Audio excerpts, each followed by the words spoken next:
hayatın, kainatın sırrını soruyor yani. yani başlangıçta şunu söyleyeyim, ben bu sırrı çözemedim yani. Çözen varsa beri gelsin. Allah bu dünyayı niye yarattı? Biz niye varız? Ben neyim ve bu hal neyin nesi? Bu sorular çok insani sorulardır. Çok temel ve esastan sorulardır. Evet, çok acayip insani sorulardır. Yani hayvanlar aleminde mesela, hayvanlar bunu konuşuyor mu acaba? Kendi aralarından hayvanlar koklaşa koklaşa, insanlar konuşa konuşa denmiş ya. Gerçi insanlar da koklaşıyor da ek olarak bir de konuşuyor yani. Yani hayvanlar koklaşa koklaşa, insanlar koklaşa ve konuşa konuşa. Anlaşırlarmış. Acaba hayvanlar birbirleriyle koklaşırken biz niye varız diyor mesela aslan, tilki, tavşan. Ya ben niye geldim bu ormanda, niye yaşıyorum?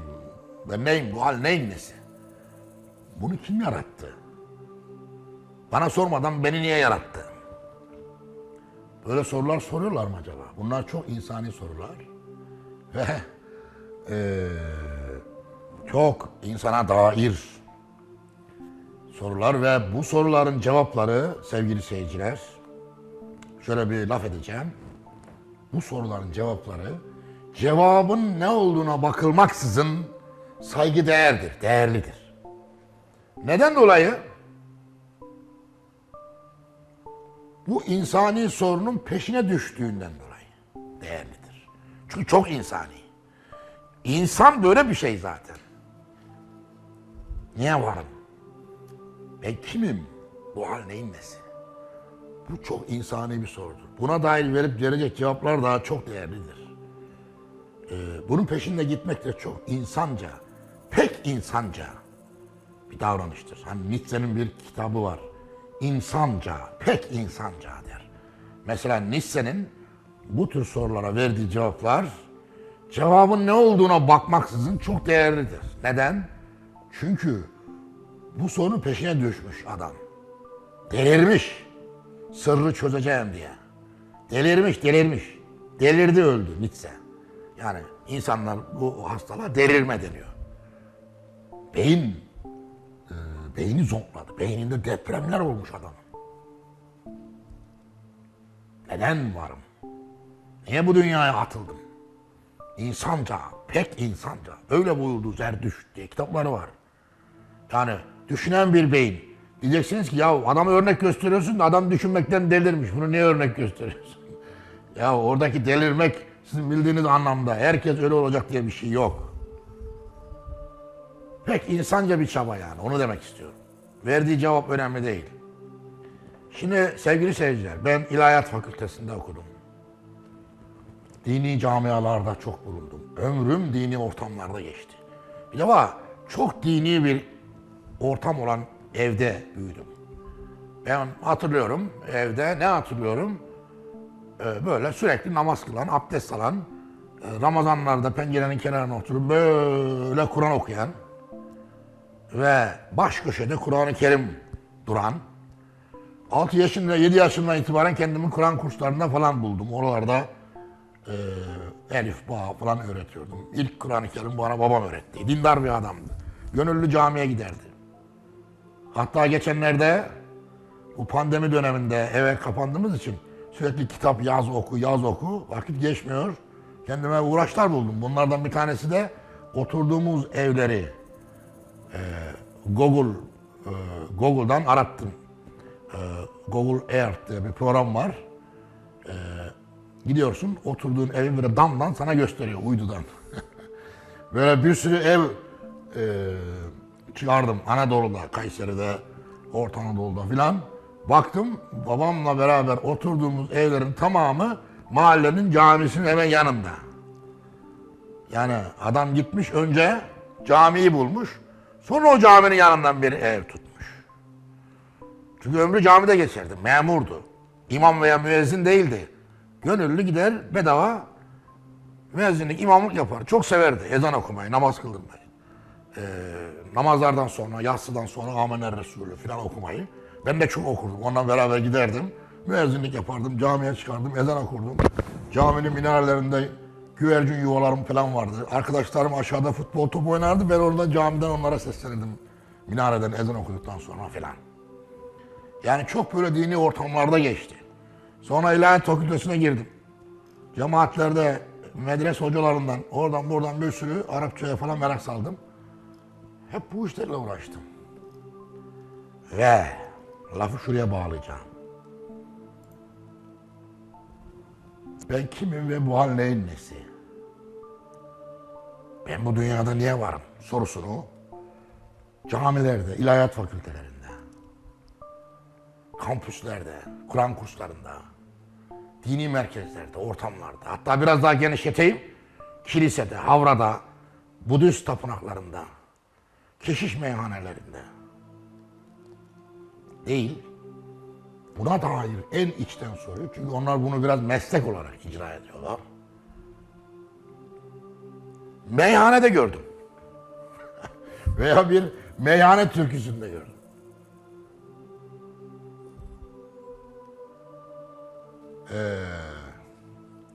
Neden saçların beyazlanmış arkadaş? Sana da benim gibi çektiren mi var? Meyhanede karşılaştığı adama soruyor.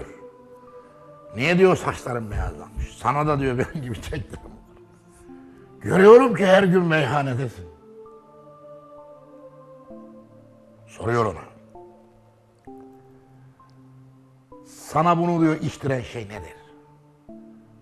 Arkasından nakarat, şarkının nakaratında tekrar ediyor. Yıllardır soruyorum bu soruyu kendime. Allah'ım ben bu dünyaya niye geldim? Bunu nerede soruyor? Meyhanede soruyor. Bu soru kimin sorusu? İlahiyat fakültelerinin sorusu. Kiliselerin sorusu, havraların sorusu. Budist keşişlerin, tapınaklarının sorusunu adam meyhanede soruyor. Yıllardır soruyorum bu soruyu kendime. Allah'ım ben bu dünyaya niye geldim? Yıllardır soruyorum. O da bulamamış ya. Sırrı çözememiş yani. Meyhanede arıyor, kadehte arıyor. Demde arıyor sorunun cevabını. Ya meyhanede hiç kainatın sırrı çözülür mü? Camide çözülmüyor da meyhanede mi çözülecek? Hayır, orada başka bir şey var. Yani bu şarkıyı yazan kişi belki meyhaneye hiç gitmedi. Hayalinde böyle bir şey tasavvur ediyor ve meyhanedeki kişiyle konuşurken arada bu soruyu soruyor. Allah'ım ben bu dünyaya niye geldim diyor. Şimdi ben şunu söyleyeyim. Bu arkadaş da sordu ya, sırrı ifşa etmemi söylüyor yani. Sır nedir diyor. Ey üstad sır nedir diyor, söyle diyor. Hani bir Budist öğrencisi üstadına sormuş. Tam karşısına geçmiş, gözünün içine baka baka demiş ki, üstad, sırrı çözdün mü? Hakikat nedir demiş. Hakikat nedir demek? Bu dünyada niye varız? Ben neyim ve bu hal neyin nesi? Birçok şey yalan gibi görünüyor. Hepsi geçici gibi görünüyor ama yalan olmayan, gerçek olan, geçip gitmeyen, herkesi birden bağlayan bir gerçek olmalı. Buna hakikat diyoruz. O gerçek nedir? Hakikat nedir? Ey usta demiş. Yüzünü öbür tarafa dönmüş. Bu tarafa geçmiş. Hakikat nedir ey usta diye sormuş. Zen Budist rahip.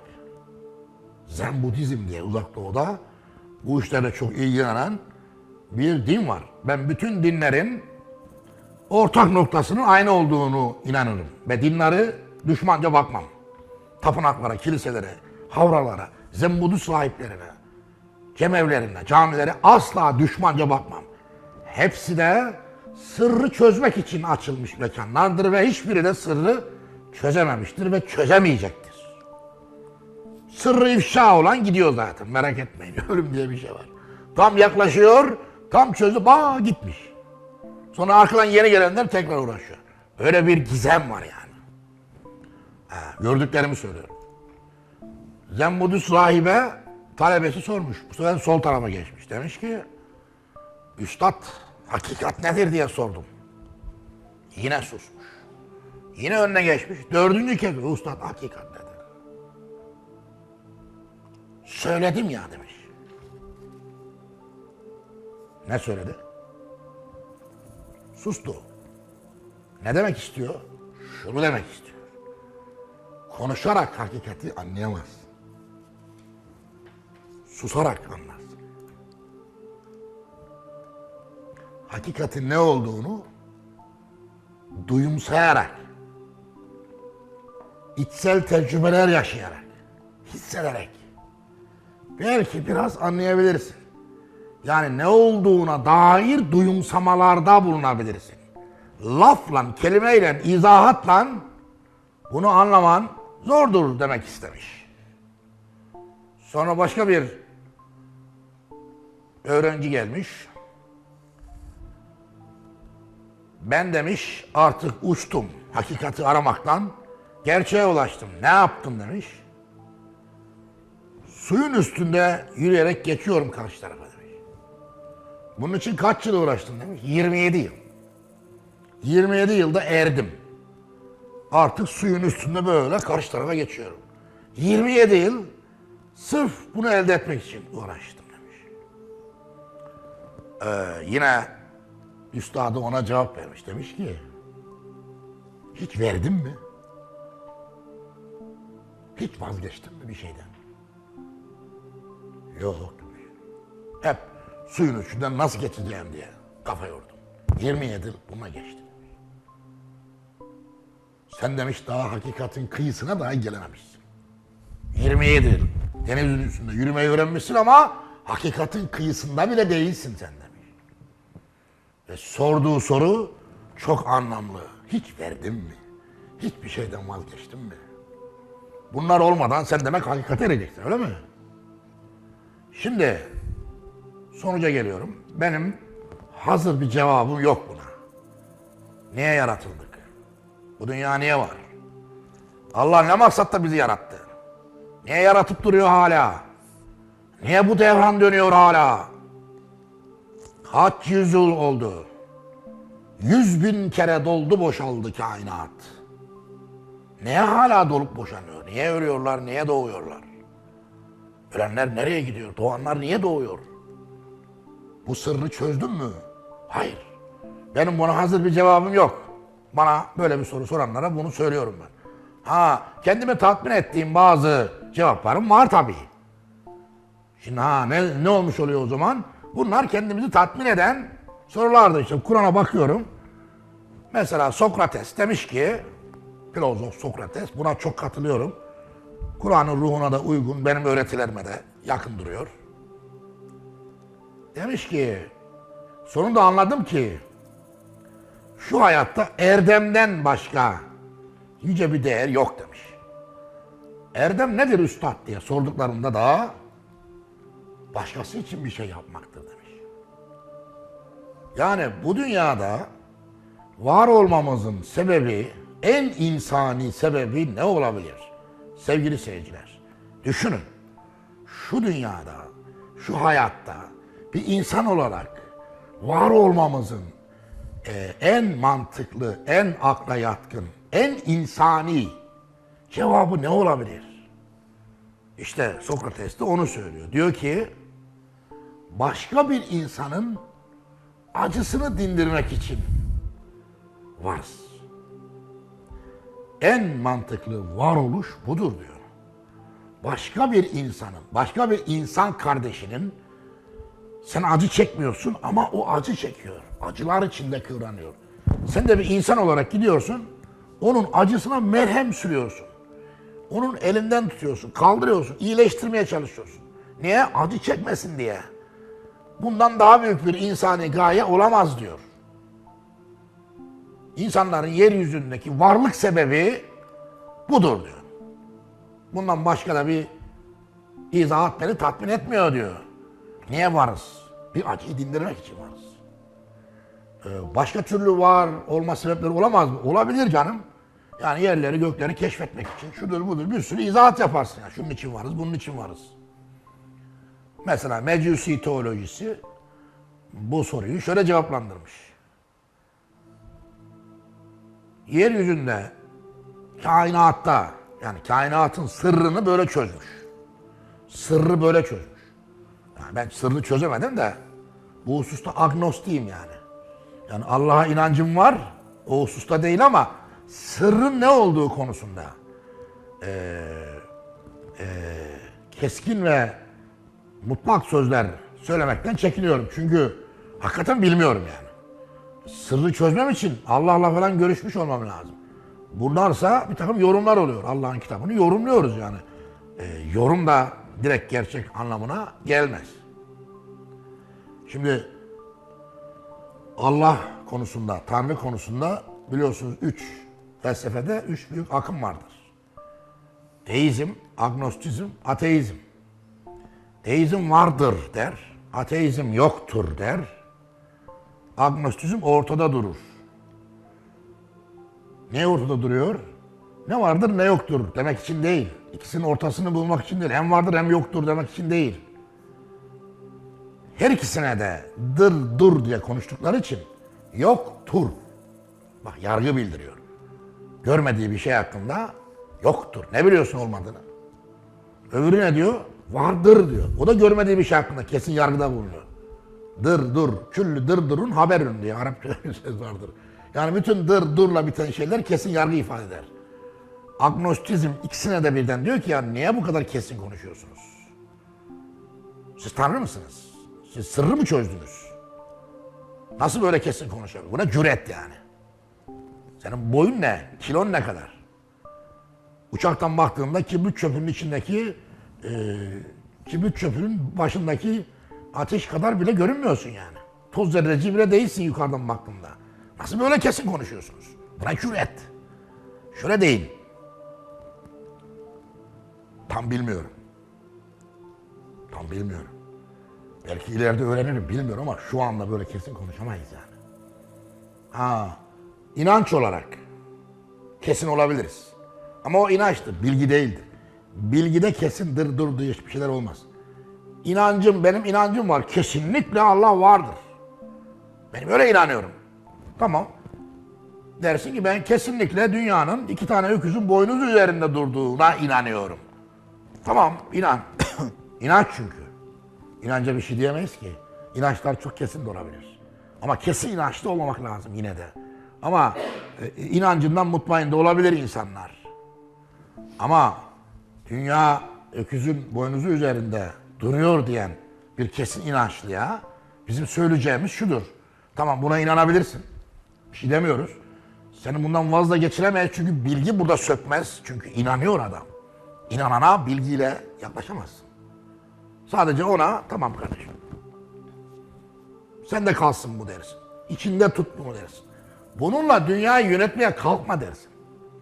Ülkeleri, devletleri, toplumları, dünyayı bu inançla, dünyanın öküzün boynuzu üzerinde durduğu inancıyla, bu inançta sahip olmayanları dışlayarak, baskılayarak, bu inancı, birinci inanç, gerisini öteki ilan ederek, başkası inancını başkasına dayatarak, bu inancın gereğini herkesten isteyerek, sakın bunu böyle bir şey yapma. İnancını içinde tut deriz. Ondan bunu isteriz sadece. Burada din ve inanç aynı değildir. Bakın inanç diyorum hep, din demiyorum. İnanç hissiyatla ilgilidir. Kanıt ve delil olması gerekmez. Ama din düşünceyle ilgilidir. Hukukla ilgilidir, iktisatla ilgilidir. Kanıt, delil ve ikna edilmesi gerekir. İhtiyaçları karşılayan şeyler söylemesi gerekir. Toplum tarafından tepki duyacak şeyler söylemesi gerekir. Sokağın ihtiyacını karşılaması gerekir. Din, inanç değil.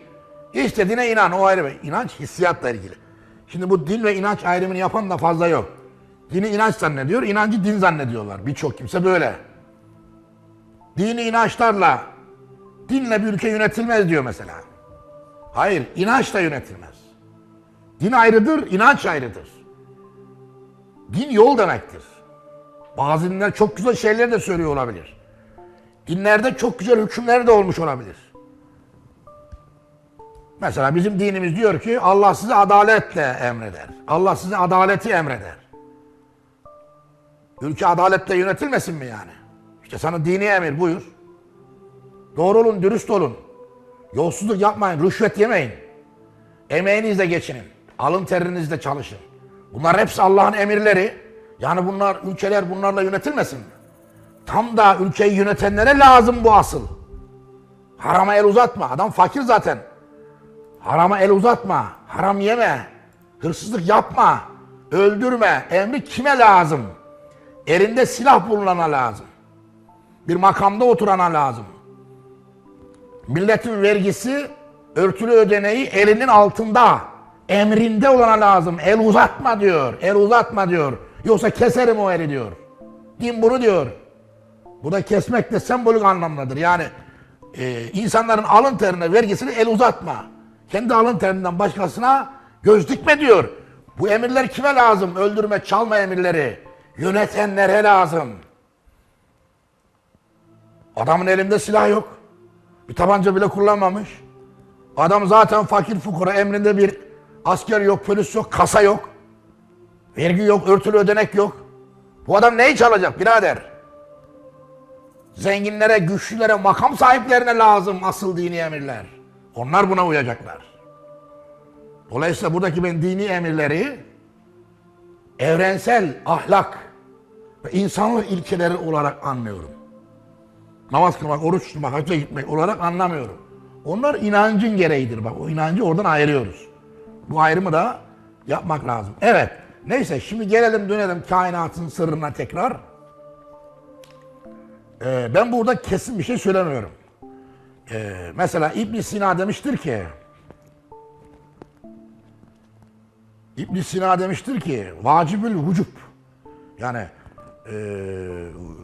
mevcut varoluşun bir var edeni olmasının zorunluluğu. Prensiplerini izah ederken Allah'ın yaratılışında bir maksat yoktur der. Allah'ın yaratmasında bir gaye, bir amaç, bir maksat yoktur der. Biz o yaratılışa gaye, amaç ve maksat yükleriz. Ve onunla mutlu oluruz. Biz bizi sükunete erdirir, onunla yaşarız. Ama bu gerçekte kainatın yaratılışında bir amaç, bir gaye olduğu anlamına gelmez.